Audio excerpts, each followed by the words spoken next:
The autumn rain had turned the country road into a treacherous ribbon of mud and standing water, but Prince Sebastian Blackwood urged his magnificent black stallion forward without concern for the conditions. His entourage of guards and courtiers followed at a respectful distance, their fine clothes protected by oiled cloaks, while they struggled to match the pace their prince set through the Yorkshire countryside. Prince Sebastian was returning from a hunting party at Lord Pemberton's estate, his mood buoyant with the success of the morning's sport and the prospect of the evening's festivities that awaited his return to court. As second son of King George IV, he lived a life of extraordinary privilege, his days filled with pleasures that most men could barely imagine, and his nights graced by the company of the most beautiful and accomplished women in England. It was then that he saw her, a figure struggling through the mud beside the road, apparently attempting to free a cart that had become mired in the soft ground. At first glance, she appeared to be nothing more than a common serving girl, her clothing so caked with dirt that its original color was impossible to determine. Her golden hair hung in matted tangles around her face, and her hands were black with grime as she strained against the cart's stubborn wheel. The sight was so incongruous, a lone woman battling the elements without any apparent male protection, that Prince Sebastian felt compelled to pause and observe. His courtiers, noting their prince's interest, began to whisper among themselves with the cruel amusement that characterized their response to the misfortunes of lesser beings. "Your Highness," called Lord Fitzroy, one of the prince's most devoted sycophants, "surely we need not delay our journey for a peasant's difficulties." But Prince Sebastian was intrigued despite himself. There was something about the young woman's bearing, even in her distressed state, that suggested she was more than she appeared. The way she held herself, the determined set of her shoulders, the obvious intelligence behind her efforts to solve her predicament, all of it spoke to breeding and education that seemed at odds with her circumstances. As he watched, the woman succeeded in freeing one wheel of the cart, only to have it immediately sink deeper into another patch of soft ground. The frustrated cry that escaped her lips carried clearly across the distance, and Prince Sebastian was surprised to hear cultured tones that confirmed his suspicion that this was no common servant. "Good afternoon, miss," he called out, guiding his horse closer to where she stood. "You appear to be experiencing some difficulty." The woman looked up at his approach, and Prince Sebastian felt something shift in his chest as their eyes met. Even through the grime and exhaustion, her face held a beauty that was both delicate and striking, but it was her eyes that truly captured his attention, emerald green and blazing with a spirit that adversity had clearly failed to break. "Your Highness," she said, offering a curtsy that would have been perfectly proper if not for the mud that clung to her skirts.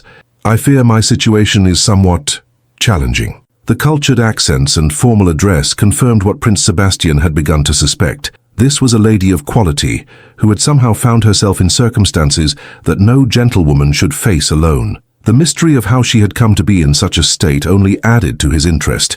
"Indeed it is," Prince Sebastian replied, his tone carrying the casual condescension that was as natural to him as breathing. "Tell me, what brings a young woman of apparent breeding to struggle alone in the mud like a common laborer?" The question was poorly chosen, carrying implications that struck Evangeline like physical blows. After weeks of exhaustion, hunger, and the constant struggle to maintain both her dignity and her survival, the prince's casual assumption that she was somehow responsible for her predicament ignited a fury she could barely contain. "Perhaps," she replied with dangerous quiet, "Your Highness might consider that not all of us have the luxury of traveling with armed escorts and changes of clothing whenever the weather proves inconvenient." The retort was delivered with such perfect composure that for a moment Prince Sebastian was taken aback. He was unaccustomed to anything approaching criticism from anyone, let alone from someone in such obviously reduced circumstances. "How refreshing," he said with a laugh that held more surprise than genuine amusement. "A peasant with opinions about royal privilege. Tell me, do you make a habit of lecturing your betters about their good fortune?" The words were intended as gentle mockery, the kind of superior banter that Prince Sebastian employed when dealing with those who had momentarily caught his interest. But to Evangeline, already driven near the breaking point by weeks of hardship, they represented everything she had come to despise about the nobility who had failed her when she needed them most. "My betters?" she repeated, her voice rising with each word. "Your Highness mistakes accident of birth for superiority of character. I assure you that mud washes off more easily than the stains some men carry upon their souls." The declaration brought shocked gasps from the prince's entourage, who had never witnessed anyone speak to royalty with such bold disrespect. Lord Fitzroy actually spurred his horse forward, his hand moving to his sword hilt in reflexive protection of his prince's honor. But Prince Sebastian raised a hand to forestall any intervention, his expression now showing genuine curiosity rather than mere amusement. This mud-covered woman had just delivered what amounted to a philosophical challenge to everything his existence represented, and he found himself oddly interested in hearing more. "Fascinating," he said, his sapphire eyes studying her with new attention. "And what, pray tell, would you know about the souls of your betters? Have you made extensive study of noble character?" "I have made extensive study of noble promises," Evangeline replied bitterly, "and their worth when tested by adversity. I have learned that titles and fine clothing often conceal the most common of hearts." The pain beneath her anger was becoming evident now, suggesting experiences that had stripped away any illusions she might once have held about the nobility's commitment to protecting those dependent upon their benevolence. Prince Sebastian found himself curious about what specific betrayals had forged such cynicism in someone so young. "You speak as one who has been disappointed by those you trusted," he observed. "Perhaps you would care to share the nature of your disillusionment." Evangeline studied his face, looking for some sign of genuine interest beneath the casual superiority that seemed as natural to him as breathing. What she saw was complicated, arrogance certainly, but also intelligence and perhaps the faintest glimmer of something that might have been empathy. "Your Highness," she said carefully, "I doubt my troubles would prove entertaining enough to justify delaying your important journey." The subtle sarcasm was not lost on Prince Sebastian, who was beginning to appreciate that this woman's intelligence was as sharp as her beauty was striking. "On the contrary," he replied, "I find myself quite entertained already. Please continue." But before Evangeline could respond, the sound of approaching hoofbeats announced the arrival of another party of riders. From around the bend in the road came a group of 6 men bearing the livery of Lord Ashworth, their obvious urgency suggesting they were searching for something or someone. Evangeline's face went pale at the sight of them, and she instinctively stepped closer to her cart, as if seeking shelter behind its modest protection. The fear that replaced her previous defiance was so profound that Prince Sebastian felt his casual interest transform into something more serious.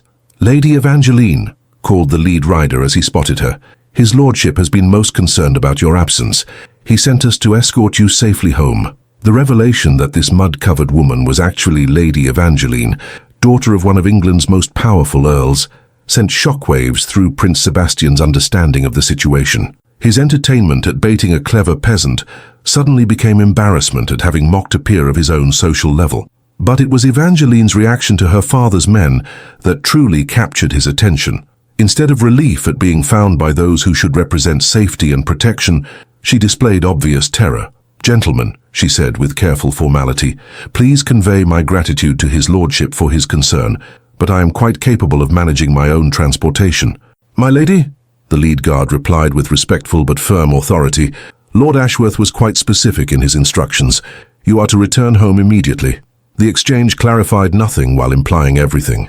Lady Evangeline Ashworth, a woman who should have been traveling in comfort with proper escort and protection, was instead alone on a muddy road, terrified of the men sent to retrieve her.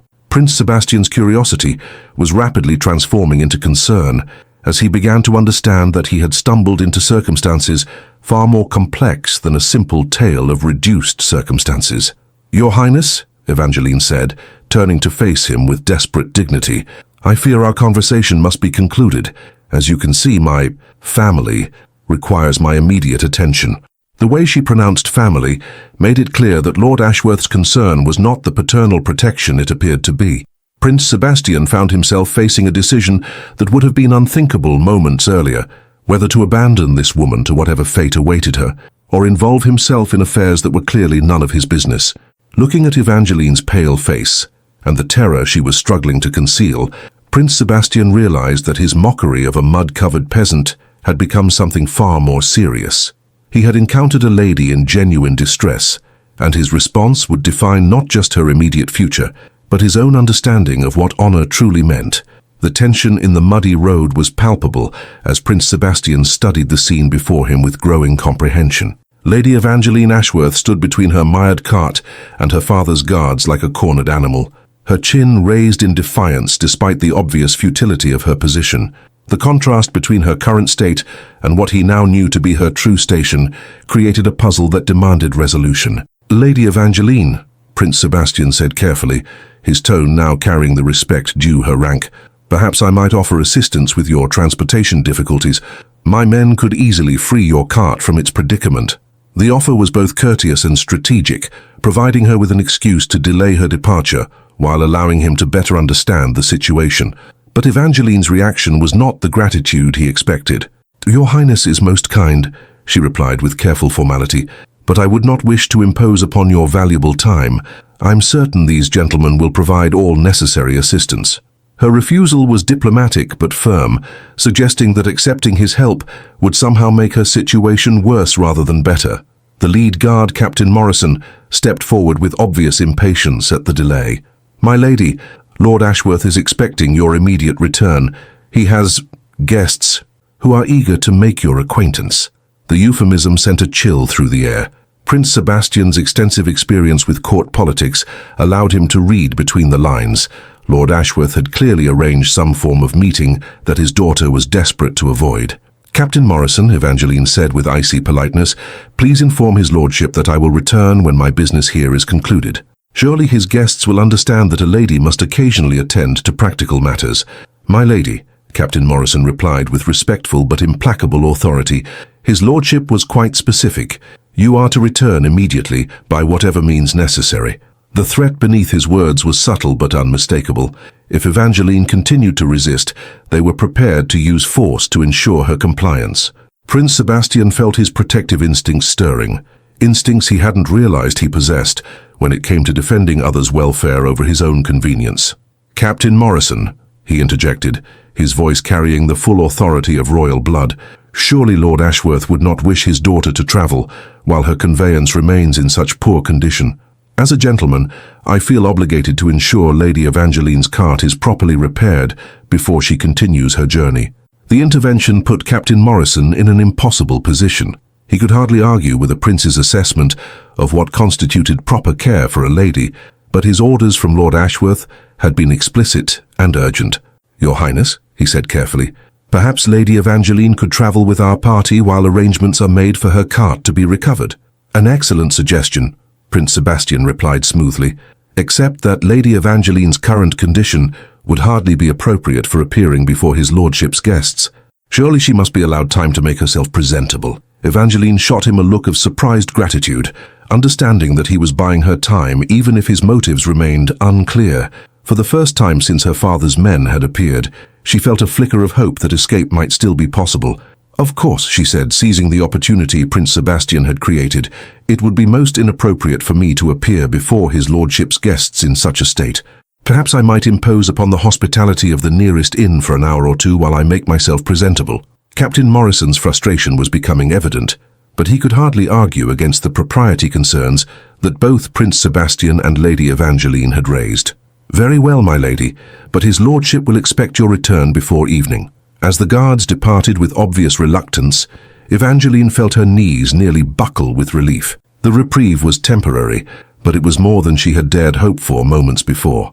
"Your Highness," she said, turning to face Prince Sebastian with genuine gratitude, "I am deeply in your debt for your intervention." "Think nothing of it," Prince Sebastian replied, though his curiosity was now burning like fire. "Lady Evangeline, perhaps you would allow me to escort you to proper accommodations. I confess myself intrigued by the circumstances that led to our unusual meeting." Evangeline hesitated, recognizing that accepting his continued assistance would mean revealing truths that could destroy what remained of her reputation. But the alternative, returning to face whatever horrors her father had arranged, made the choice inevitable. "Your Highness," she said quietly, "what I must tell you reflects poorly on my family's honor. I would understand if you preferred to withdraw your kind offer once you understand the full situation." "Lady Evangeline," Prince Sebastian replied with surprising gentleness, "I have already witnessed you fighting alone in the mud against impossible odds while maintaining perfect dignity and courage. Whatever circumstances brought you to this point, I doubt they could diminish my respect for your character." The assurance brought tears to Evangeline's eyes, tears she had been holding back for weeks of struggle and despair. To be seen and valued for her character rather than her circumstances, was a kindness she had almost forgotten existed. "My father," she began hesitantly, "has incurred significant gambling debts to Lord Blackmore, debts that he cannot repay through conventional means." Prince Sebastian's expression darkened at the mention of Lord Blackmore, whose reputation for ruthless business practices and questionable methods was well known throughout the nobility. "And Lord Blackmore has suggested alternative forms of payment?" he asked grimly. "He has proposed marriage to his eldest son as settlement for the debts," Evangeline confirmed. "Marcus Blackmore he is not a man I could marry and retain either my virtue or my sanity." The stark admission explained everything: her desperate flight, her terror of returning home, her willingness to struggle alone rather than accept whatever fate her father had arranged. Prince Sebastian felt rage building in his chest at the casual way her welfare had been bartered away to satisfy her father's financial irresponsibility. "And your refusal of this arrangement led to your current circumstances?" he asked. "I fled the night before the formal betrothal was to be announced," Evangeline admitted. "I hoped to reach my aunt in Scotland, but my funds proved insufficient and my cart broke down repeatedly. I have been surviving on what little money I had while attempting repairs, but you cannot continue indefinitely without resources or protection," Prince Sebastian finished. "And now your father's men have found you." "Yes." The single word carried the weight of absolute defeat. "I will be returned to face whatever punishment my father deems appropriate for my defiance, and then I will be married to Marcus Blackmore, regardless of my objections." Prince Sebastian was quiet for several moments, his mind working through the implications of what he had learned. Lady Evangeline Ashworth was not merely a woman in distress. She was someone facing a form of slavery disguised as marriage, with no legal recourse and no family protection. "Lady Evangeline," he said finally, "what if I told you that there might be alternatives to the fate you fear?" "What alternatives, Your Highness?" "I am a woman alone, without resources or family support. The law gives my father absolute authority over my future until I marry, and he has already chosen my husband." "The law," Prince Sebastian replied with a slight smile that held dangerous possibilities, "is subject to interpretation by those with sufficient authority to influence its application, and royal authority, properly exercised, can override even paternal prerogatives when the welfare of a subject is at stake." Hope flickered in Evangeline's eyes for the first time in weeks. "Your Highness, surely you cannot mean—" "I mean that no English lady should be forced into marriage against her will, regardless of her father's financial difficulties." Prince Sebastian's voice carried conviction that surprised even him. "And I mean that your current circumstances are about to change in ways that will make it impossible for anyone to compel your submission." The promise was extraordinary in its scope and implications, but as Evangeline looked into Prince Sebastian's sapphire eyes, she saw determination that matched her own courage. The prince who had laughed at her struggles was transforming into someone who might actually possess the power and will to change her destiny.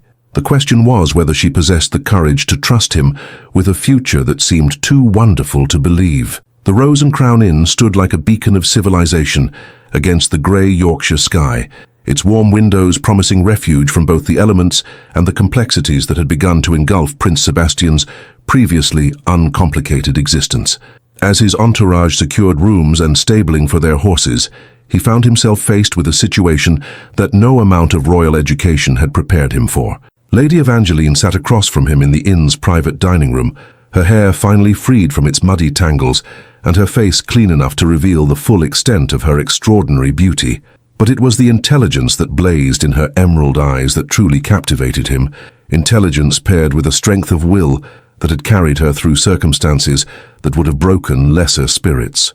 "Your Highness," she said quietly, her hands wrapped around a cup of tea as if drawing warmth from more than just the liquid, "before you make any commitments regarding my welfare, there are additional complications you should understand." Prince Sebastian leaned forward, prepared for whatever revelations she might share.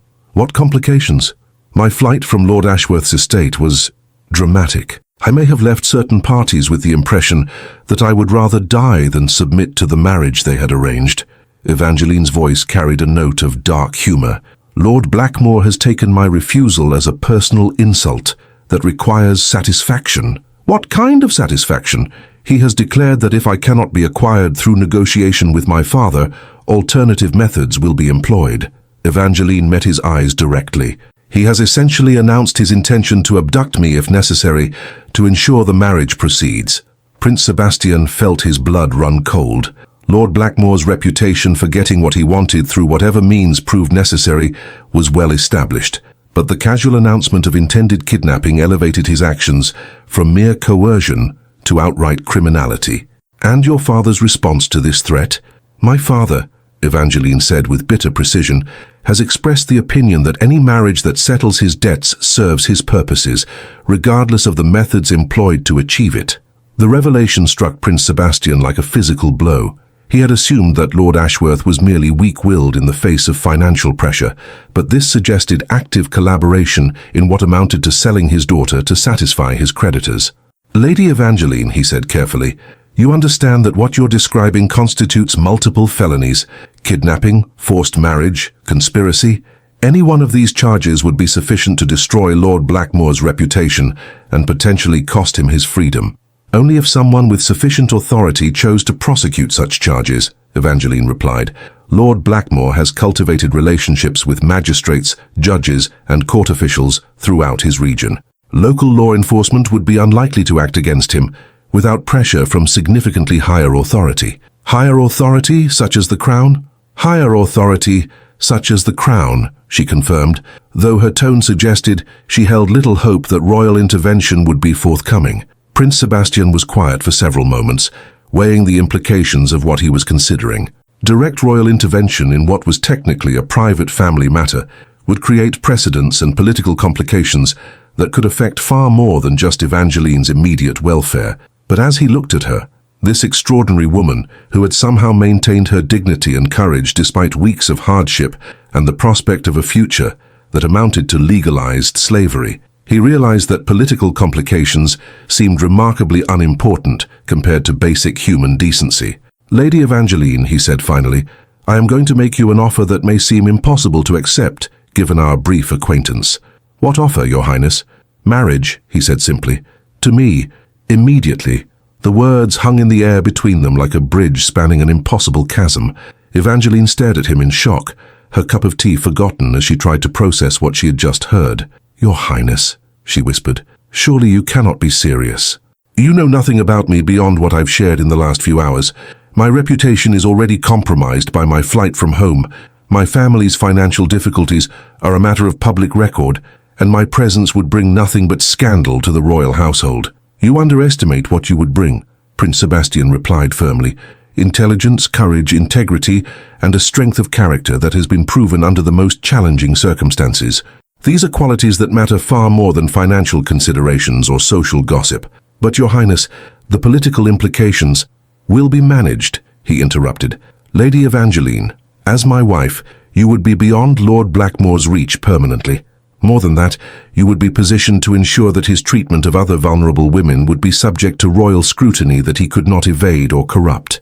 The strategic aspect of his proposal began to penetrate Evangeline's shock. Marriage to Prince Sebastian would not merely save her from Lord Blackmore, it would transform her from victim to someone with the power to protect others facing similar circumstances. "Your Highness," she said carefully, "what you're proposing would change both our lives irrevocably. Are you prepared for the consequences of marrying someone you found fighting alone in the mud just hours ago?" "I'm prepared for the consequences of marrying someone who impressed me more in those few hours than most people manage in years of acquaintance," Prince Sebastian replied. "Evangeline, I won't pretend this is a romantic proposal born of grand passion, but I will say that it's an offer made with genuine respect for who you are and what you represent." Before Evangeline could respond, commotion in the inn's courtyard drew their attention to the windows. Through the glass they could see Lord Blackmore himself arriving with a contingent of armed men, his face set with the grim determination of someone prepared to take what negotiation had failed to secure. "He came himself," Evangeline breathed, her face going pale with terror. "He must have learned that your intervention delayed my return and decided to handle the matter personally." Prince Sebastian moved immediately to the window, his military training taking over as he assessed the tactical situation. Lord Blackmore had brought at least 12 men, all armed and clearly prepared for resistance. The inn's location made escape impossible without direct confrontation. "Lady Evangeline," he said quietly, "your decision time has just been drastically shortened. Will you marry me now in this room before Lord Blackmore can prevent it? Is such a thing even possible? The innkeeper's brother is a priest, Prince Sebastian replied, his mind working with the speed that crisis demanded. A royal marriage requires only consent of both parties and proper religious authority. Everything else is ceremonial formality. Through the window they could see Lord Blackmore conferring with his men, clearly planning his approach to what he expected would be a simple retrieval operation. In minutes, Evangeline's brief reprieve would end and her fate would be sealed. "Yes," she said, the word emerging with crystalline clarity. "Yes, Your Highness, I will marry you." Prince Sebastian felt something shift in his chest, a sense of rightness that went beyond mere satisfaction at thwarting Lord Blackmore's plans. Looking at Evangeline's face, he saw not just gratitude but determination to make their improbable union worthy of the sacrifice he was making on her behalf. "Then we'd best summon the priest immediately," he said, moving toward the door, "and hope that Lord Blackmore's confidence in his ability to intimidate a country inn extends to giving us enough time to make his threats legally meaningless." As Prince Sebastian called for the innkeeper and his brother, Evangeline realized that her desperate flight from an unwanted marriage was about to end in a union she had never dared imagine. The prince who had laughed at her muddy struggles was about to become her husband, protector, and partner in whatever adventures their improbable love story might bring. The question now was whether they could complete their wedding before Lord Blackmore discovered that his carefully laid plans were about to be destroyed by the very woman he sought to claim as his prize. The impromptu wedding ceremony took place in the Rose and Crown's main dining room, hastily cleared of patrons and transformed into something approaching a chapel through the addition of candles and the inn's finest tablecloth serving as an altar covering. Father Michael, the innkeeper's younger brother, performed the service with nervous efficiency while keeping one eye on the courtyard where Lord Blackmore's men were clearly preparing for action. "Do you, Sebastian Edward Blackwood, take this woman to be your lawfully wedded wife to have and to hold in sickness and health, for richer or poorer, until death do you part?" Father Michael intoned, his voice steady despite the extraordinary circumstances. "I do," Prince Sebastian replied clearly, his sapphire eyes never leaving Evangeline's face as he made the vow that would bind their lives together forever. "Do you, Evangeline Catherine Ashworth, take this man to be your lawfully wedded husband, to love, honor, and cherish through whatever trials may come until death do you part?" "I do," Evangeline said, her voice carrying across the room with perfect clarity as she committed herself to a future she could never have imagined. The ring that sealed their marriage was Prince Sebastian's own signet ring, hastily removed and slipped onto her finger as a temporary symbol of their union. As Father Michael pronounced them husband and wife, the sound of heavy footsteps on the inn's front steps announced that their time had run out. "By the authority vested in me by God and the Church of England, I now pronounce you husband and wife," Father Michael concluded hastily. "Your Highness, you may kiss your bride." The kiss that followed was brief but electric, carrying promises neither had yet had time to fully understand. As their lips met, both felt the profound shift that came with realizing they were no longer alone in facing whatever challenges lay ahead. The inn's main door burst open just as they separated, and Lord Blackmore strode into the room with the confidence of a man who had never encountered resistance he couldn't overcome through force or intimidation.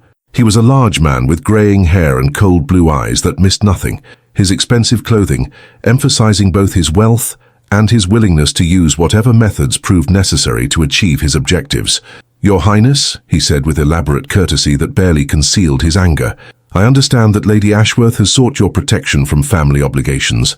How kind of you to provide temporary shelter while her father resolves this unfortunate misunderstanding." "There is no misunderstanding to resolve," Prince Sebastian replied with icy formality, "and Lady Ashworth is no longer Lady Ashworth."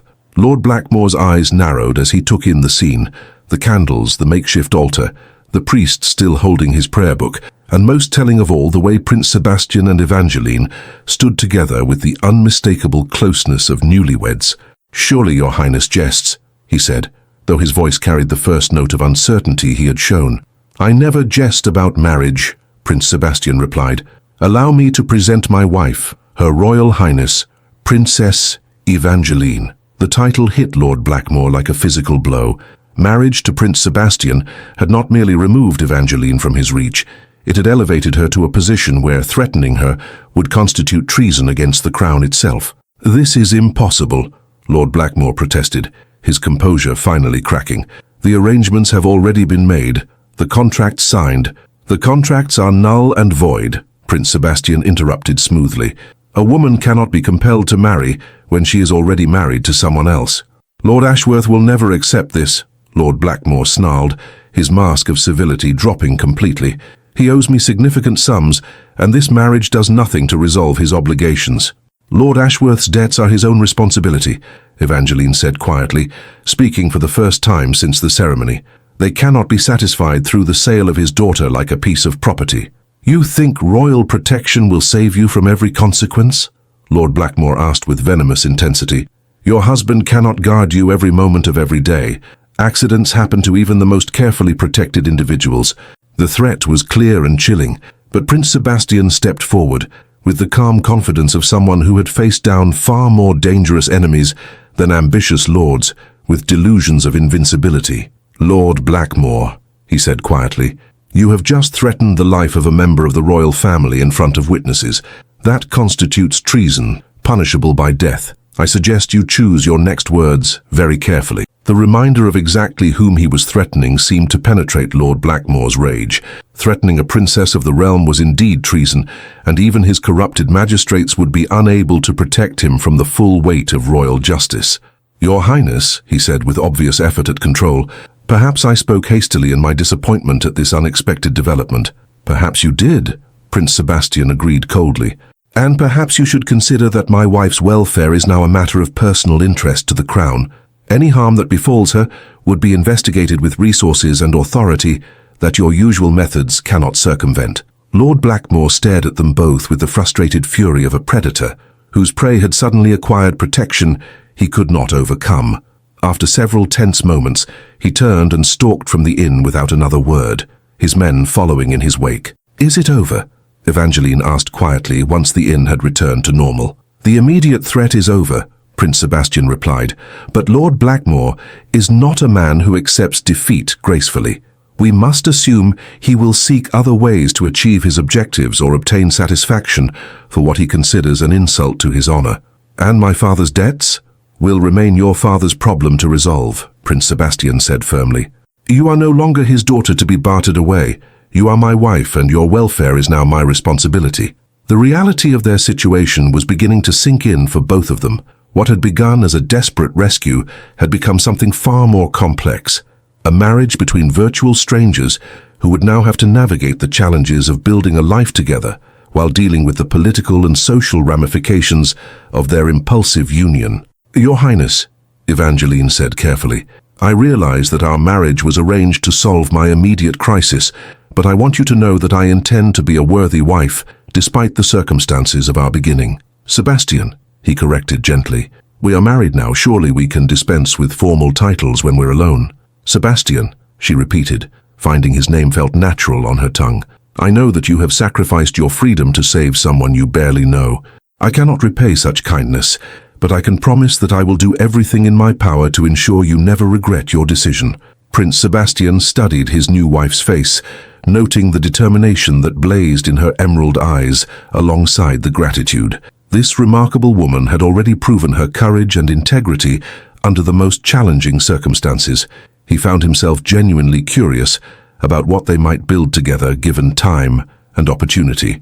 "Evangeline," he said softly, "I entered this marriage to protect you from an intolerable situation, but I find myself hoping it will develop into something worth preserving for its own sake." The admission sent warmth through her that had nothing to do with the inn's fireplace. Looking at Sebastian, truly looking at him rather than simply seeing his royal status, she began to recognize qualities that went far beyond mere duty or convenience. "As do I," she replied honestly, "though I suspect we both have much to learn about each other." "Then we shall learn together," Sebastian said, offering her his arm, "starting with the journey to London, where we must inform my royal father that he has acquired a new daughter-in-law under rather extraordinary circumstances." As they prepared to leave the Rose and Crown Inn that had witnessed their unlikely wedding, both realized that their real adventure was only just beginning. The prince who had laughed at a mud-covered girl had discovered someone worth protecting, while the desperate fugitive had found not just sanctuary, but the possibility of genuine partnership with a man whose character was proving as admirable as his station was exalted. The journey to London took 5 days through autumn countryside that seemed determined to test their new marriage at every opportunity. Rain continued intermittently, turning roads into challenges, and forcing frequent stops at coaching inns, where Princess Evangeline's transformation from muddy fugitive to royal bride created sensation wherever they appeared. By the 3rd day, word of their extraordinary marriage had reached London ahead of them, carried by the network of gossips, merchants and travellers who made their living spreading news throughout the kingdom. Princess Evangeline found herself the subject of intense speculation and scrutiny, with every detail of her appearance and behavior analyzed for clues about this mysterious woman who had somehow captured a prince's protection. "They're calling you the Mud Princess in some quarters," Sebastian observed with dark humor as they read the morning papers over breakfast at yet another inn. "Though I notice the tone is becoming more respectful as details of your actual circumstances become known." "And what details are those?" Evangeline asked, dreading the answer. "That you are the daughter of an earl, educated and accomplished, who chose poverty over submission to an unwanted marriage." Sebastian's expression grew serious. "The story is being told as a romance rather than a scandal, particularly since Lord Blackmore's reputation makes you a sympathetic figure to most observers. The transformation of public perception was crucial to their future acceptance at court, but Evangeline knew that popular opinion could shift as quickly as autumn weather. More concerning was the reception they would receive from King George IV himself, whose approval of their marriage would determine whether their union was celebrated or merely tolerated. "Sebastian," she said quietly, "what if your father disapproves of our marriage? What if he considers it a betrayal of royal duty or a political embarrassment? Then we will face whatever consequences arise together," Sebastian replied firmly. "But I suspect my father will be more interested in the political advantages than the romantic circumstances." Before Evangeline could ask what political advantages he meant, commotion in the inn yard announced the arrival of an official party bearing royal colors. Through the window, they could see a magnificent coach surrounded by guards wearing the distinctive livery of the king's own household. "It appears," Sebastian observed with carefully controlled tension, "that my father has chosen to meet us before we reach London." King George IV emerged from his coach with the theatrical flair that characterized all his public appearances, his elaborate costume and carefully arranged hair making him appear more like a character from opera than a reigning monarch. But beneath the artifice, Evangeline could see the sharp intelligence that had kept him on the throne through decades of political turmoil. "Sebastian, my boy," the king declared as they met in the inn's courtyard, "you have certainly provided entertainment for the entire kingdom with your latest adventure." "Your Majesty," Sebastian replied with formal correctness, "allow me to present my wife, Princess Evangeline." Evangeline curtsied deeply, her heart racing as she faced the judgment of the most powerful man in England. King George's examination of her was thorough and calculating, but not unkind. "Rise, my dear," he said finally. "Let me look at this remarkable young woman who has managed to accomplish what no amount of royal pressure ever achieved, convincing my stubborn son to marry." The comment suggested approval rather than censure, but Evangeline remained wary as the king continued his assessment. "Tell me, Princess Evangeline," he said, "what do you make of your new position as a member of the royal family?" "Your Majesty," she replied carefully, "I am deeply honored by Prince Sebastian's protection and grateful for the opportunity to serve the crown in whatever capacity proves appropriate." "Diplomatic," the king observed with amusement, "but I'm more interested in your honest opinions than your courtly platitudes. What do you truly think of the circumstances that brought you to my son's attention?" Evangeline hesitated, recognizing that honesty might be dangerous, but suspecting that deception would be worse. "Your Majesty, I think that desperate circumstances sometimes reveal both the worst and best of human nature. I was fortunate that Prince Sebastian chose to see someone worth protecting rather than simply another problem to be avoided. And what do you believe you can offer the royal family in return for the protection and status you have received?" The question was the crucial test, not just of her gratitude, but of her understanding of the responsibilities that came with her new position. "I believe I can offer perspective, Your Majesty," Evangeline said with growing confidence. "I have experienced both privilege and vulnerability, security and desperation. Perhaps that experience can be valuable in understanding and serving subjects who face similar challenges. King George studied her for several long moments before breaking into a genuine smile. Excellent answer, my dear. You understand that royal privilege comes with obligations, not just advantages. I do, Your Majesty. Then perhaps you can help resolve a problem that has been troubling me, the king said, his expression growing more serious. Lord Blackmore's activities have attracted attention from parties beyond your personal circumstances. His methods of debt collection and forced marriages have created diplomatic complications with several European powers whose citizens have been affected. Sebastian exchanged glances with Evangeline, understanding that their personal crisis had larger implications than they had realized. What kind of complications, Your Majesty? Sebastian asked. The kind that require delicate handling to avoid more serious diplomatic incidents, the king replied. Lord Blackmore has been using his influence with corrupt magistrates to target foreign nationals as well as English citizens. The French ambassador has filed formal complaints, and the Prussian envoy has threatened trade sanctions unless justice is seen to be done. The revelation transformed their understanding of the situation entirely. What had seemed like a personal vendetta against Evangeline was apparently part of a much larger pattern of criminal behavior that was beginning to affect international relations. Your Majesty, Evangeline said quietly, are you suggesting that my marriage to Prince Sebastian was more than a rescue from personal difficulties? I'm suggesting, the king replied with satisfaction, that your marriage has provided us with the perfect opportunity to address Lord Blackmore's activities without appearing to yield to foreign pressure. As Princess Sebastian's personal advocate for Lord Blackmore's victims, you would have the authority to investigate his methods and recommend appropriate legal action. The proposal was breathtaking in its scope. King George was not merely accepting their marriage, he was transforming it into a political weapon that would allow the crown to address Lord Blackmore's crimes while maintaining diplomatic face with foreign powers. Would such an investigation have royal backing? Sebastian asked, understanding the implications immediately. It would have whatever backing proved necessary to ensure complete success, the king replied firmly. Lord Blackmore has made the mistake of believing his corrupted local connections would protect him from royal justice. He is about to discover how wrong such assumptions can be. Before anyone could respond further, urgent hoofbeats announced another arrival. This time it was a messenger bearing Lord Ashworth's colours, his obvious haste suggesting news of considerable importance. Your Majesty, the messenger gasped as he dismounted, Lord Ashworth presents his respects and begs to inform you that Lord Blackmore has been arrested by local magistrates on charges of fraud and intimidation. The news sent shockwaves through the assembled party. If Lord Blackmore had been arrested, it meant that his network of corrupt officials had either abandoned him or been overwhelmed by evidence too compelling to ignore. What evidence led to his arrest? King George asked sharply. Letters, Your Majesty, the messenger replied.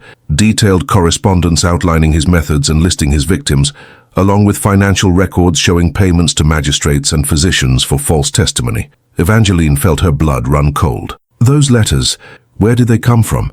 They were delivered anonymously to the Chief Justice yesterday evening, along with sworn testimony from 3 of Lord Blackmore's previous victims. The puzzle pieces were falling into place with terrifying clarity. Someone had been gathering evidence against Lord Blackmore for weeks or months, waiting for the perfect moment to strike. Evangeline's marriage to Prince Sebastian had provided that moment by ensuring that royal authority would support prosecution rather than cover-up. Your Majesty, she said quietly, I believe we have all been part of someone else's larger game. King George's eyes gleamed with appreciation for her insight. Indeed, my dear, the question now is whether we choose to be grateful pawns or take control of the board ourselves. As the full scope of the conspiracy began to reveal itself, both Sebastian and Evangeline realized that their impulsive marriage had thrust them into the center of a political drama that would determine not just their own future, but the fate of countless other victims of systematic corruption. The prince who had laughed at a mud-covered girl was about to discover that sometimes the most extraordinary love stories began with someone having the courage to see past appearances to the person beneath. The trial of Lord Blackmore became the sensation of the 1832 London season, with Princess Evangeline serving as the Crown's principal witness and advocate for his victims. The courtroom in Westminster Hall was packed daily with peers, foreign diplomats and common citizens who had come to witness justice being served against someone they had thought untouchable. Princess Evangeline took the witness stand, wearing a gown of deep blue silk that emphasized both her dignity and her royal status. Her transformation from muddy fugitive to confident advocate, serving as visible proof that circumstances need not define destiny. As she spoke, her voice carried clearly to every corner of the great hall. "My lords," she testified, "Lord Blackmore's methods were systematic and calculated. He deliberately targeted women who had lost male protection through death or abandonment, using fraudulent legal documents and corrupt magistrates to force them into marriages that amounted to legalized slavery." The evidence she presented was overwhelming.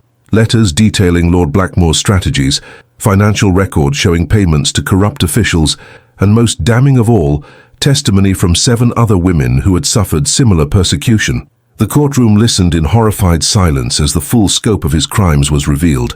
"The defendant," the Crown prosecutor declared, "used his wealth and influence not to protect the vulnerable as befits a gentleman, but to prey upon them for his own profit and gratification.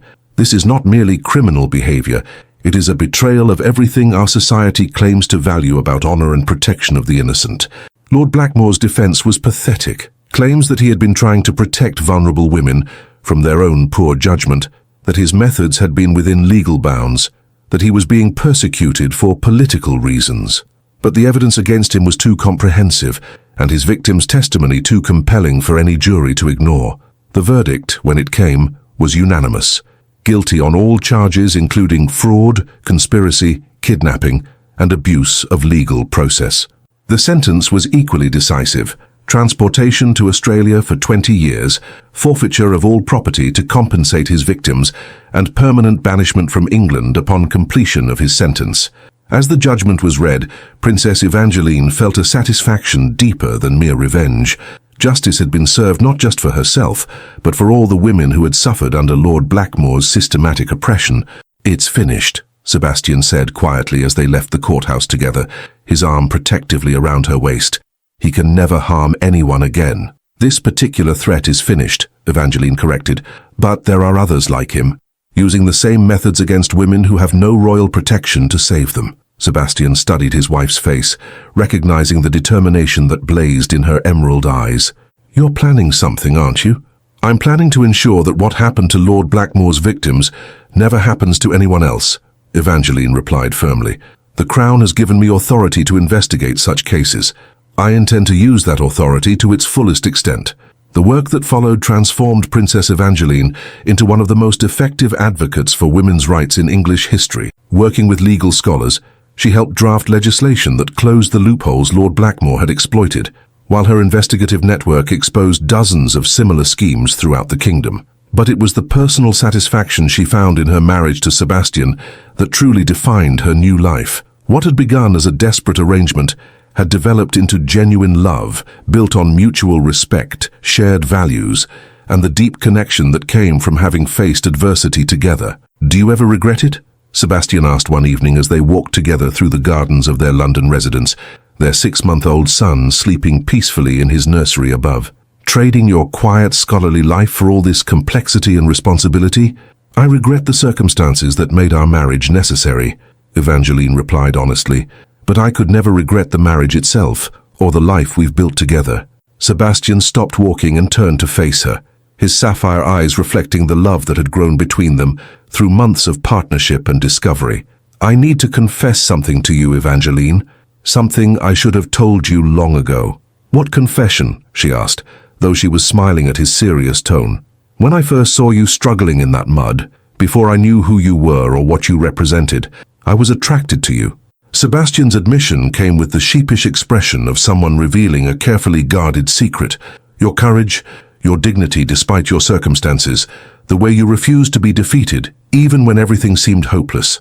I told myself I was simply being charitable, but the truth was that I was drawn to you from the very beginning." The revelation sent warmth flooding through Evangeline that had nothing to do with the summer evening's temperature. "And I need to confess that when you offered to marry me, it wasn't just desperation that made me accept. Even through my terror and exhaustion, I recognized something in you that made me hope our marriage might become more than mere protection." "And has it?" Sebastian asked, pulling her closer. "Look around you," Evangeline replied, gesturing to the life they had built together.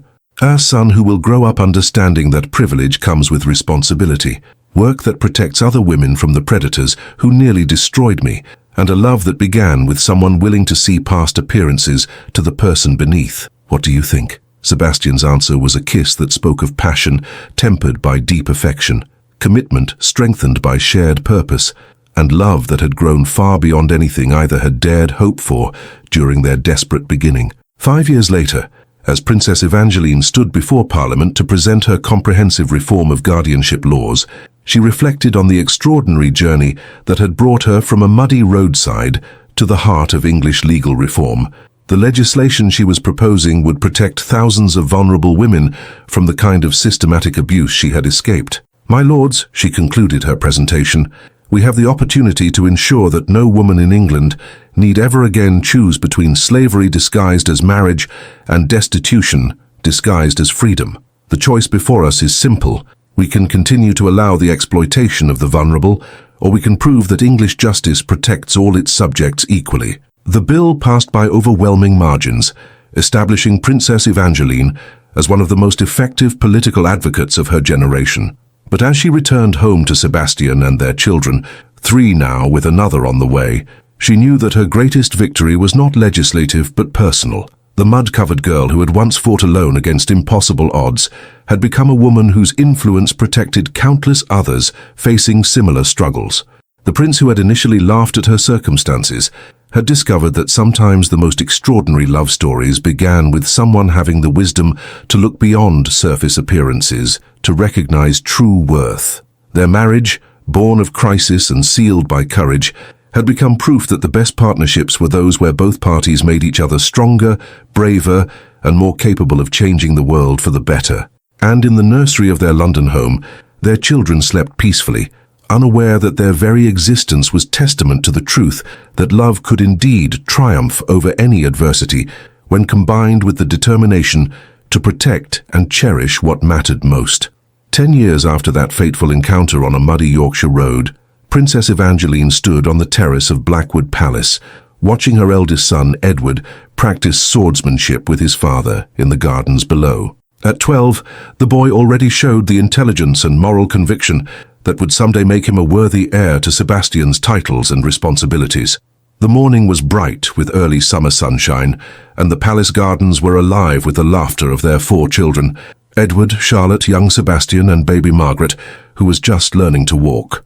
It was a scene of domestic tranquility that would have been impossible to imagine during those desperate weeks when Evangeline had fled her father's house rather than submit to Lord Blackmore's demands.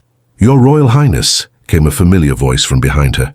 Mrs. Patterson, her personal secretary, approached with the morning's correspondence and a smile that spoke of news worth sharing. "Please, Mrs. Patterson," Evangeline said with gentle reproach, "we've worked together for 7 years now. Surely you can bring yourself to use my given name when we're private." "Old habits, ma'am," Mrs. Patterson replied, with the comfortable affection that had developed between them. "But I think you'll find today's letters particularly interesting. 3 more testimonials for the Foundation, 2 requests for speaking engagements from universities, and this," she handed over an elegantly sealed envelope, "from Her Majesty the Queen herself." Evangeline accepted Queen Adelaide's letter with curiosity. Royal correspondence usually concerned official functions or charitable patronages, but the Queen's personal seal suggested something more significant. "The Queen writes to inform me that the Women's Protection Foundation is to be granted a royal charter," Evangeline read aloud, her voice filled with wonder. "We are to become an official institution of the Crown, with permanent funding and legal authority to investigate abuses throughout the Empire. The achievement represented the culmination of a decade's work, building an organization that had grown from Evangeline's personal experiences into a comprehensive network protecting vulnerable women across Britain and its territories. What had begun as her individual mission for justice had become a recognized part of the realm's commitment to protecting its most vulnerable citizens. There's more," Mrs. Patterson added with obvious pleasure. "The University of Oxford has formally invited you to deliver this year's Michaelmas Lectures on social reform. You would be the first woman ever granted such an honor." Evangeline felt tears of gratitude prick her eyes.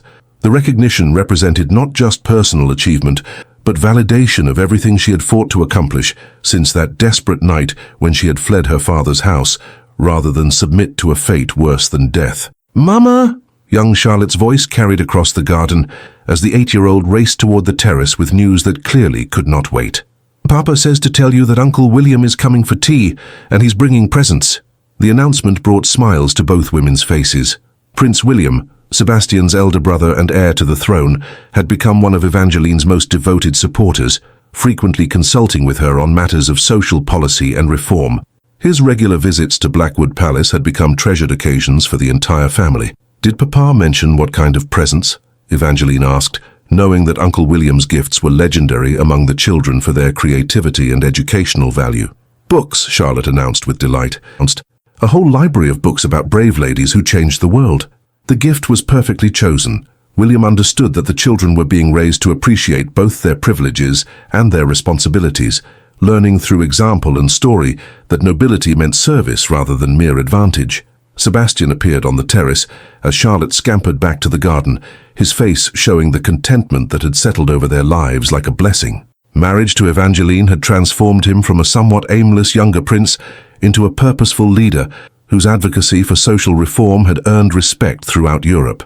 "Excellent news about the Royal Charter," he said, having obviously discussed the morning's correspondence with Mrs. Patterson before Evangeline read it. "Father is particularly pleased that our work has gained such recognition." "Our work?" Evangeline asked with affectionate teasing. "My dear wife," Sebastian replied, pulling her into his arms with the easy intimacy of a decade's partnership. "Did you imagine I would allow you to change the world without my participation? We are partners in everything, remember."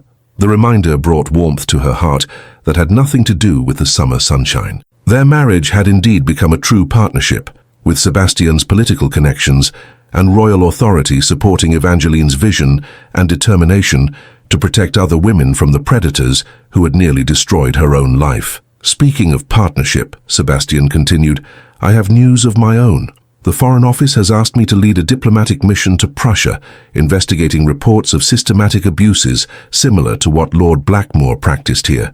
They want you to serve as official advisor on women's protection issues. The opportunity was extraordinary, a chance to extend their work beyond England's borders while representing their country at the highest diplomatic levels. But it would also mean months away from home and their children. "When?" Evangeline asked, though she already knew her answer. "This autumn after the Oxford lectures," Sebastian replied. "William has agreed to serve as regent for the children while we're away, and Mrs. Patterson will maintain the foundation's operations." Before Evangeline could respond, the sound of approaching carriages announced Prince William's arrival. Soon the palace would be filled with the cheerful chaos that characterized family gatherings, but for this moment, she and Sebastian stood together on their terrace, surveying the life they had built from the ashes of what had once seemed certain disaster. "Do you ever think about that day on the Yorkshire road?" Sebastian asked, a question that had become something of a ritual between them over the years. "Every day," Evangeline replied honestly. "It was the day everything changed. The day I learned that sometimes what looks like an ending is actually a beginning." "And what about the prince who laughed at the mud-covered girl?" Sebastian asked with self-deprecating humor. "Do you ever regret accepting protection from someone who initially saw you as entertainment?" "Never," Evangeline said firmly, "because that same prince chose to look deeper, to see past circumstances to character, and to risk everything to protect someone he barely knew. That prince became the man I love more deeply with each passing year." Sebastian's response was a kiss that spoke of passion, tempered by deep affection, commitment strengthened by shared purpose, and love that had grown far beyond anything either had dared hope for during their desperate beginning. "Mama, Papa," Edward's voice drifted up from the garden. "Uncle William is here, and he wants to hear about my Latin translations." "Duty calls," Sebastian observed with mock resignation. "The best kind of duty," Evangeline replied, taking his arm as they prepared to rejoin their children. "The duty we owe to people we love." As they descended into the garden where Prince William was already surrounded by excited children, eager to share their achievements, Evangeline reflected on the extraordinary journey that had brought them to this moment of perfect contentment. The terrified woman who had collapsed in a Yorkshire storm had become one of England's most effective advocates for social reform. The prince, who had initially seen her as a amusing diversion, had discovered his life's purpose in protecting and supporting her mission.